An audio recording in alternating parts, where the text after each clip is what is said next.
সকলোকে স্বাগতম জনাইছো বেষ্টৰ নতুন এটা ভিডিঅলৈ।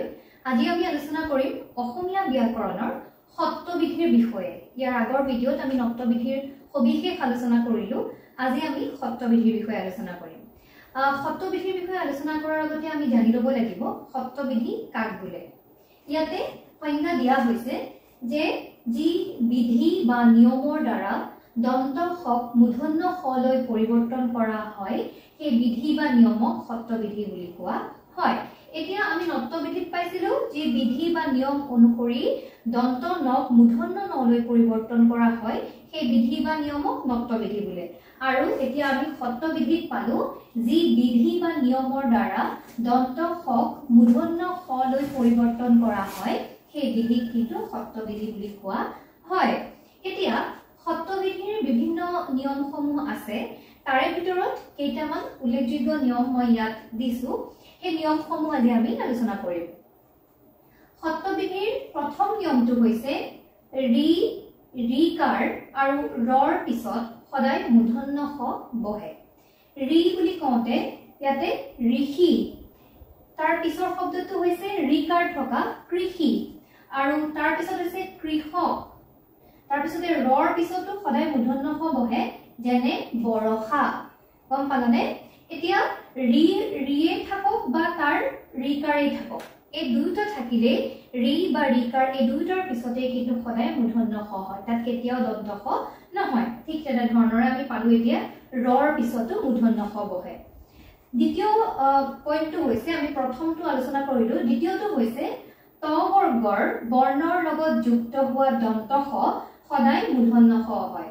ত বৰ্গীয় বৰ্ণ অৰ্থাৎ মূৰ্ধন্য ত, মূৰ্ধন্য থ, মূৰ্ধন্য দ, মূৰ্ধন্য ধ আৰু মূৰ্ধন্য ন, এই মূৰ্ধন্য ত বৰ্গৰ এই পাঁচটা বৰ্ণৰ লগত যদি দন্ত হ যুক্ত হয় সেই দন্ত হ সদায় মূৰ্ধন্য হলৈ পৰিৱৰ্তন হ'ব।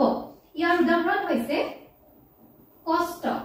কৰ লগত মূৰ্ধন্য ত আছে আৰু সেই মূৰ্ধন্য তৰ লগত যিটো হ যোগ হ'ব সেইটো সদায় কি হ'ব? মূৰ্ধন্য হ হ'ব। সেইকাৰণে ইয়াত হৈছে এইটো কষ্ট। তেনেধৰণৰে কুষ্ঠ, ষষ্ঠ, চেষ্টা এনেধৰণৰ শব্দসমূহ। এতিয়া ইয়াতে থ আছে, থৰ লগত কি যোগ হৈছে? মূৰ্ধন্য হ যোগ হৈছে। দন্ত হৰ পৰিৱৰ্তে কি যোগ হ'ব এতিয়া? মূৰ্ধন্য হ, গতিকে কুষ্ঠ।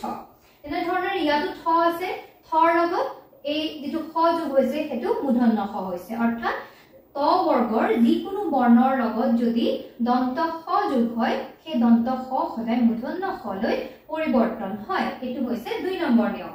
৩ নম্বৰ নিয়মটো কৈছে শব্দকেইটা মনত ৰাখিবা, ভূমি, গু, অংগু, যুধি আদি শব্দৰ পিছত ব্যৱহাৰ হোৱা স্থ সদায় দন্ত হৰ সদায় মূৰ্ধন্য হ হয়। মানে ভূমি শব্দ, গু শব্দ, অংগু, যুধি এই চাৰিটা শব্দৰ পিছত যি স্থ ব্যৱহাৰ হয় সেই স্থৰ দন্ত হ সদায় মূৰ্ধন্য হলৈ পৰিৱৰ্তন হয়। ইয়াত উদাহৰণ পোৱা হৈছে ভূমিষ্ঠ। ভূমি শব্দৰ পৰা হৈছে ভূমিষ্ঠ, গতিকে ইয়াত দন্ত হ নহয়, কি হ'ব? মূৰ্ধন্য হ। তাৰ পিছতে আছে গোষ্ঠী, ইয়াত হৈছে মূৰ্ধন্য হ। অংগ, অংগুষ্ঠ, ইয়াত হৈছে মূৰ্ধন্য হ।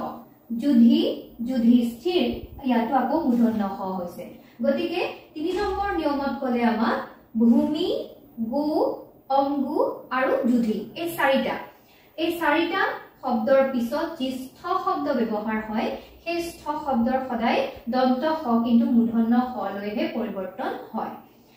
ইয়াৰ তাৰ পিছতে ৪ নম্বৰ নিয়মত কৈছে সু আৰু বি উপসৰ্গৰ পিছত বহা দন্ত হ সদায় মূৰ্ধন্য হ হ'ব।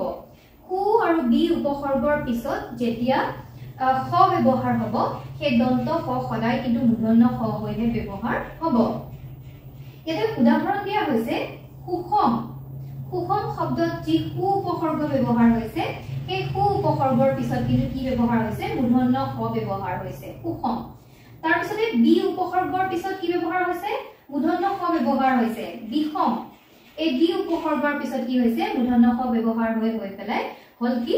বিষম। তেনেধৰণৰে আকৌ সুষমা গতিকে আমি 4 নম্বৰ যি নিয়ম সেই নিয়মত পালো হু আৰু বি এই দুটা প্ৰধান উপসৰ্গৰ পিছত যেতিয়া খ ব্যৱহাৰ হয় সেই দন্ত খ সদায় মূৰ্ধন্য খত পৰিৱৰ্তন হয় এতিয়া 5 নম্বৰ আমাৰ নিয়মটো কৈছে যে উকাৰান্ত আৰু ইকাৰান্ত উপসৰ্গৰ পিছত ধাতুৰ প্ৰথম আখৰটোত থকা দন্ত খ সদায় মূৰ্ধন্য খ হ'ব এতিয়া উকাৰান্ত আৰু ইকাৰান্ত উপসৰ্গৰ পিছত ধাতুৰ প্ৰথম আখৰটোত যি দন্ত খ থাকিব সেই দন্ত খ সদায় মূৰ্ধন্য খ লৈ পৰিৱৰ্তন হ'ব যেনে ইয়াত উদাহৰণ দিয়া হৈছে নিষেধ এই নিষেধ শব্দটোত যি নি ব্যৱহাৰ হৈছে ধাতুৰ যি নি ব্যৱহাৰ হৈছে অৰ্থাৎ ইকাৰান্ত ব্যৱহাৰ হৈছে ইয়াত ইকাৰান্ত উপসৰ্গ ব্যৱহাৰ হৈছে আৰু সেই কাৰণে ইয়াৰ পিছত থকা দন্ত খ সদায় মূৰ্ধন্য খ লৈ পৰিৱৰ্তন হৈ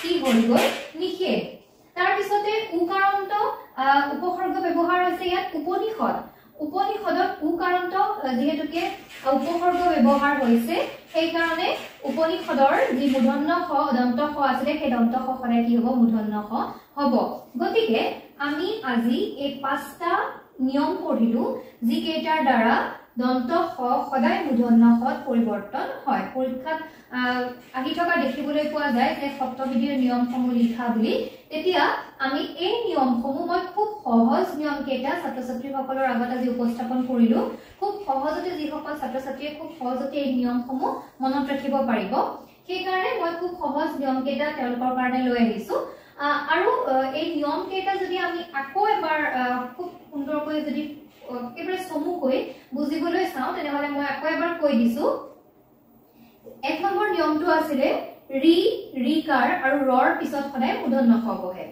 ৰি ৰিকাৰ আৰু ৰৰ পিছত সদায় মূৰ্ধন্য খ বহে ৰি যদি নিজেও বহে তেতিয়া মূৰ্ধন্য খ হ'ব আৰু ৰিৰ ফলনে যদি তাৰ ৰিকাৰডালো বহে তেতিয়াও কিন্তু মূৰ্ধন্য খয়ে হ'ব যদি ৰিকাৰডাল বহতে আমি দন্ত খ লিখো তেতিয়া হলে কিন্তু ভুল হ'ব আমি ৰিকাৰডাল থাকিলেও মূৰ্ধন্য খয়ে লিখিব লাগিব আৰু ৰি নিজে বহিলেও কি মূৰ্ধন্য খয়ে হ'ব আৰু ৰৰ পিছতো মূৰ্ধন্য খয়ে ব্যৱহাৰ হ'ব তাৰ পিছত 2 নম্বৰটো আছিল মূৰ্ধন্য ত বৰ্গৰ যিকোনো বৰ্ণৰ লগত যুক্ত হোৱা দন্ত খ সদায় মূৰ্ধন্য খ হয় যেনে ধৰণৰ আমি উদাহৰণ পাইছিলো কষ্ট উষ্ঠ ষষ্ঠ চেষ্টা ইত্যাদি তাৰ পিছত 3 নম্বৰ আমি নিয়ম পাইছিলো ভূমি গু অংগু আৰু যুধি এই 4টা শব্দৰ পিছত যেতিয়া স্থ শব্দ ব্যৱহাৰ কৰা হয় সেই স্থ শব্দৰ দন্ত খ সদায় মূৰ্ধন্য খ লৈ কিন্তু পৰিৱৰ্তন হয় যেনে ভূমিষ্ঠ গুষ্ঠি অংগুষ্ঠ যুধিষ্ঠিৰ ইত্যাদি 4 নম্বৰ আমি নিয়মত পাইছিলো